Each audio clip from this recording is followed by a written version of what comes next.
Hey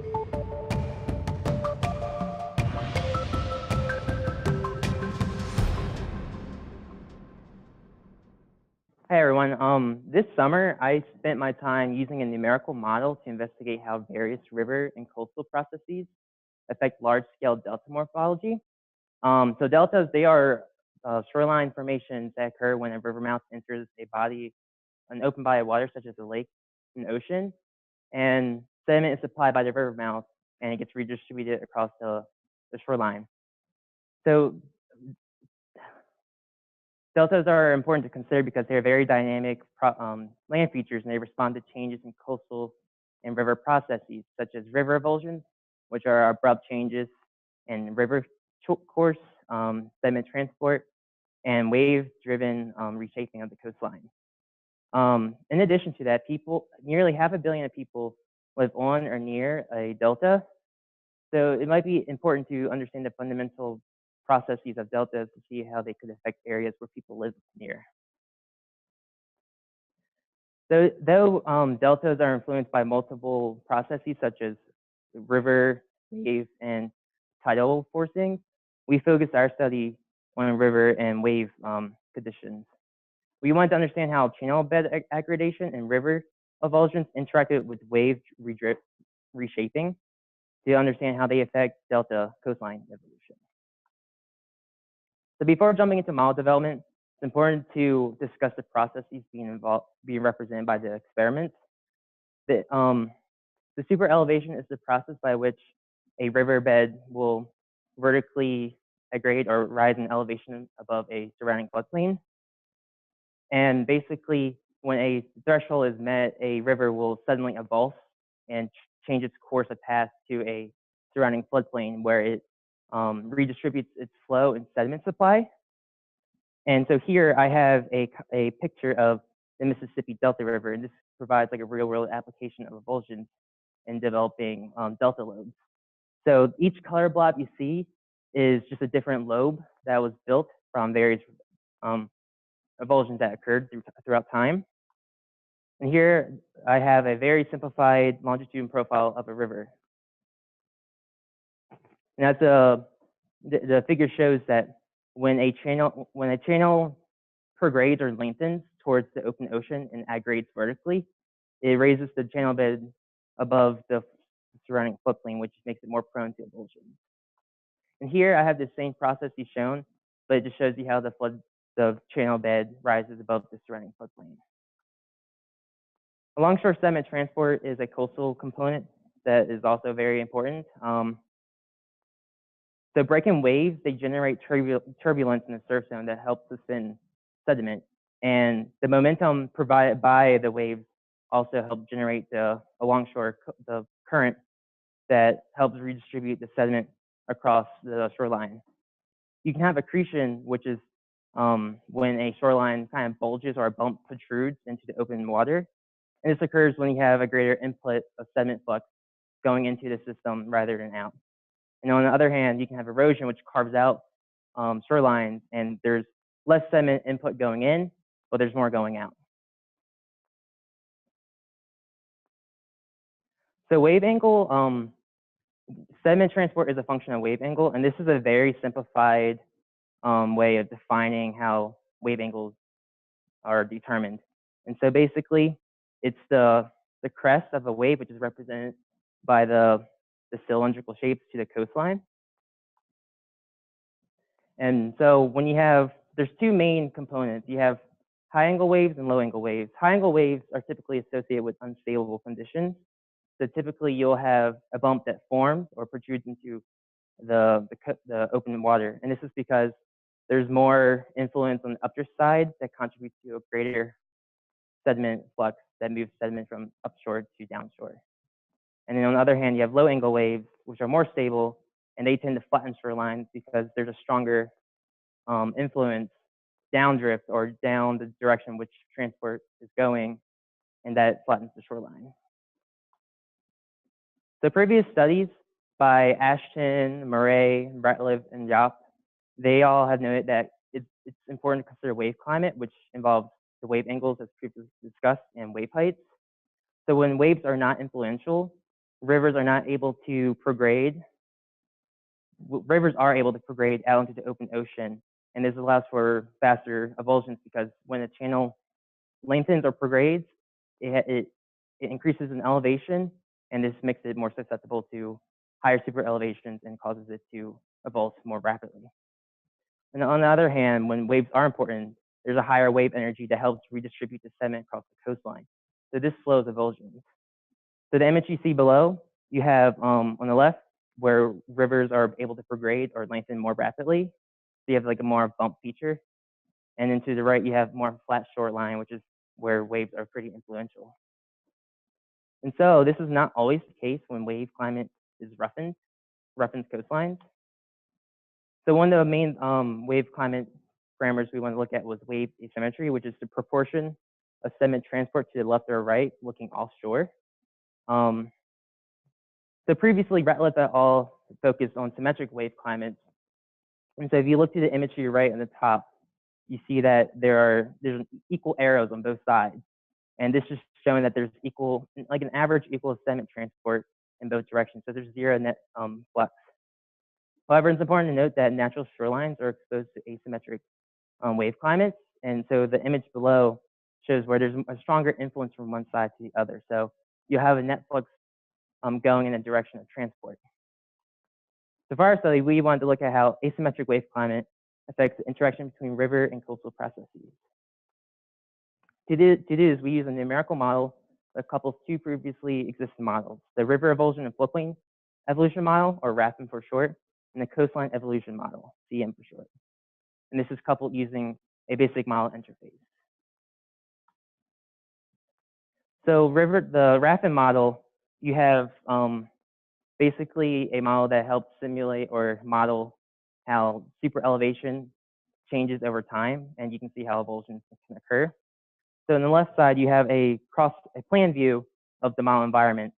You see that the river fits within the width of the cells, and then if you also look to the image on the right, which shows a cross-section view, river channels and the levees, which are embankments caused by when the water deposits sediment on the sides of the river, they all fit within the cells. And so you have something called an SER, or super elevation ratio. When you have a super elevation ratio of 1 or above 1, you have a channel bed that is raised above the surrounding floodplain. And when you have a super elevation of less than 1, you have a channel bed that's below the floodplain. And here, for our study, we decided to use values of 0.5 and 1 because these are values that are indicative or found in natural environments by previous studies. The coastline evolution model tracks plan view shoreline evolution, so it can track alongshore sediment transport and gradients that drive erosion and accretion. One important thing to consider is wave shadowing. And so basically this effect occurs when a shoreline protrusion, such as the one in the image, cuts off any influence from incoming waves. So you have that shadow region where little to zero transport occurs. So there's little flux there, and right outside of that area, you have a very strong gradient where erosion occurs. So you just get these very asymmetric shapes. In addition to that, the coastal evolution model uses daily variation of wave climates. So like you get different wave angles to help simulate a more realistic environment. So this is how the model looks when you couple it together. The blue cells represent open water, green is land cells, and the dark blue are river cells.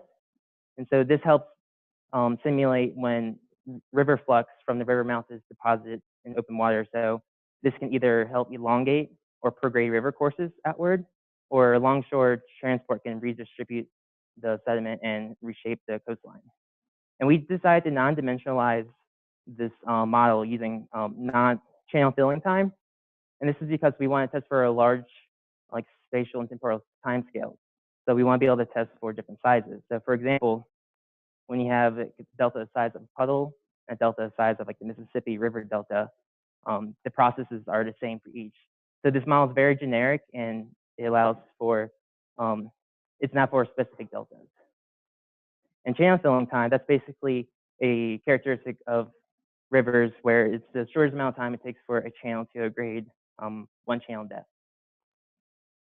So here I have 2 movies that show symmetric versus asymmetric conditions. Symmetric wave climates, they tend to flatten coastlines, whereas asymmetric conditions tend to cause these uneven or asymmetric delta shapes.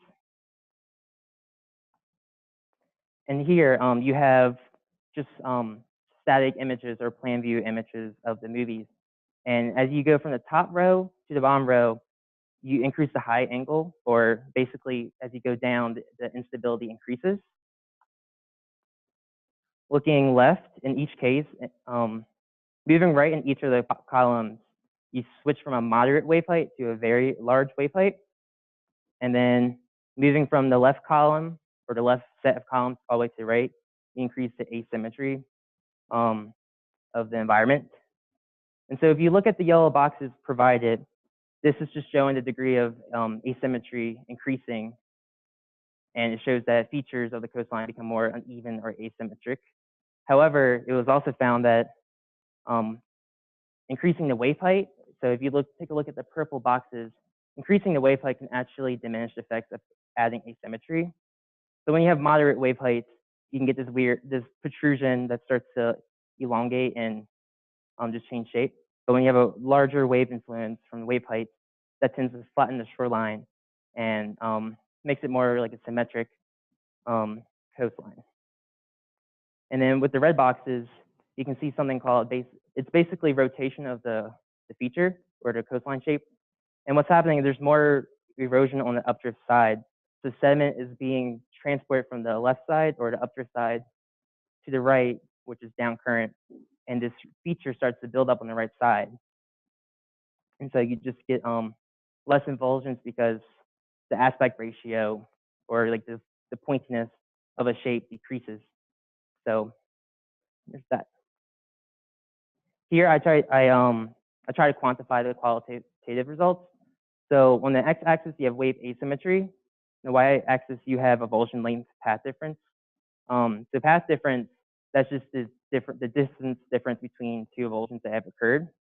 And one way to look at it is if there's a larger difference, that's more indicative of like a river dominated delta. So you have like more elongated shapes that protrude into the ocean.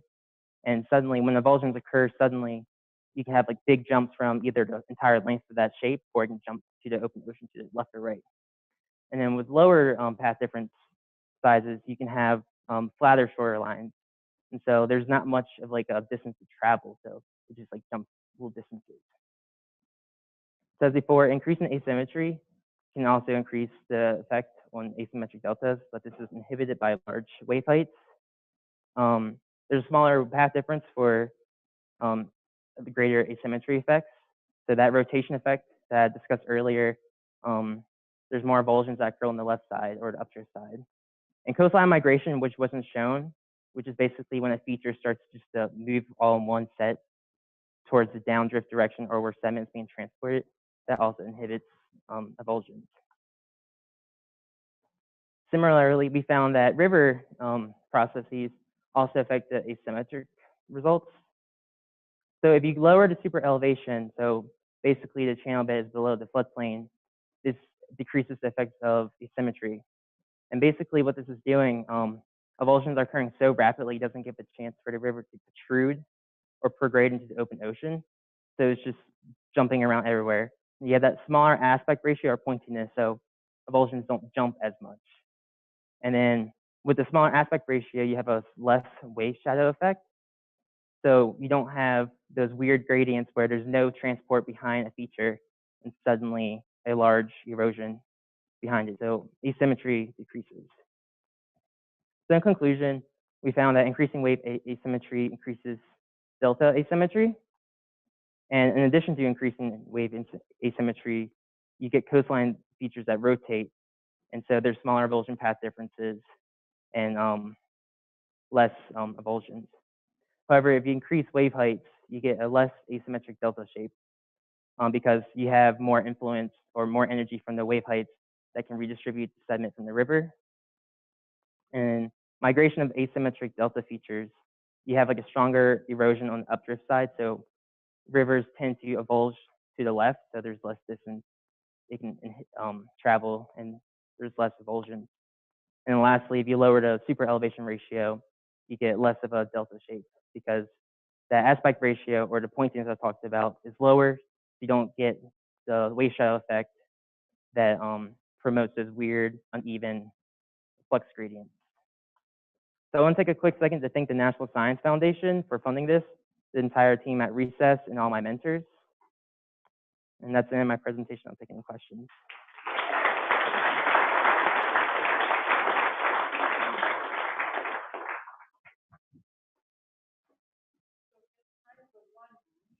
Question if someone has one. Nope. Okay. Thanks, Zach. Oh, did we have one and I missed it? I can't see. Oh. No, Glenn has one.